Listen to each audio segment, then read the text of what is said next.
Hello everyone, hope you guys are having a blessed and amazing day. For today's video, pupunta kami sa Manila, Intramuros, at dadaan na rin kami sa Fort Santiago. Wow!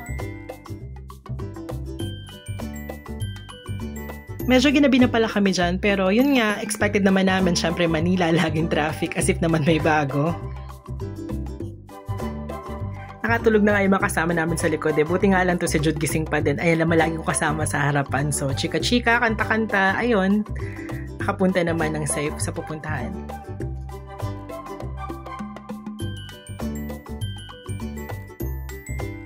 Wala talaga to sa plano namin. Pero since doon kami, wala namang pasok. So, gora na.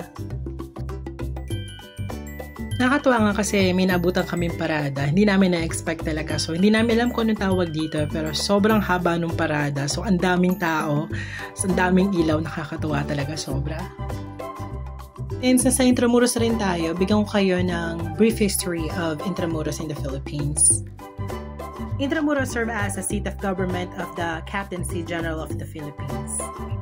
A component of realm of the Spanish Empire, housing the colony's governor-general from its founding in 1571 until 1865, and the Real Audiencia of Manila until the end of Spanish rule during the Philippine Revolution of 1898. Earlier, nakita natin yung mahabang parada. So, yun yung sinasabi ko, sobrang dami ng tao at sobrang haba ng parada. So, ayun na nga, nag-decide na kami pumunta ng Fort Santiago at ito yun, may entrance pala siya, 75 pesos yata per head. Since nasa Fort Santiago na tayo, let me give you a brief history of Santiago. Santiago was founded as a city over 4 centuries ago by the Spanish conquistador Pedro de Valdivia. Its history, however, goes back to the days when small indigenous communities chose this fertile valley as a place to settle, attracted by the benevolent climate and wealth of natural resources. Ano daw? Pakitagalog nga.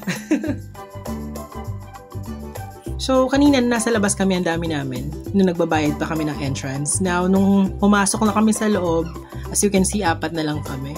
Walang katao-tao. Kahit madilim dyan, pero sobra, pag nakita mo yung place, nakakatuwa. Ma-appreciate mo talaga.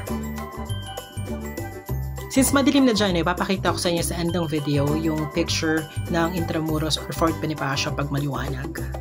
Para syempre mas ma-appreciate natin.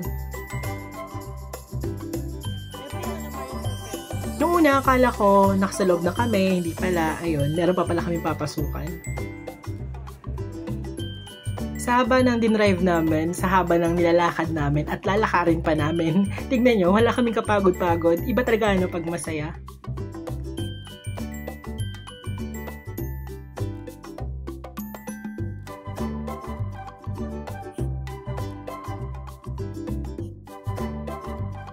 At last, nakakita rin kami ng tao dyan. So, may dalawa rin naman. Nasa loob pala. Nag-picture-picture sila. Grabe sila natakot dun ah. As in, sila lang talaga dalawa. Tapos pagkapasok ka sa loob, wala talagang katao-tao. Ewan ko. Lakas ng loob nila. Di ba ang ganda ng place? Grabe. Papakita ko sa inyo sa end ng video yung picture. Pag maliwanag. Grabe, mas ma-appreciate nyo. So pag may time kayo, visit kayo. Ang dami rin palang magaganda pa talaga dito pwedeng bisitahin sa Pilipinas. Please like, share, and subscribe. And don't forget to hit the notification bell para lagi kayong updated sa mga latest videos ko. Thank you so much and you have a great day. Bye!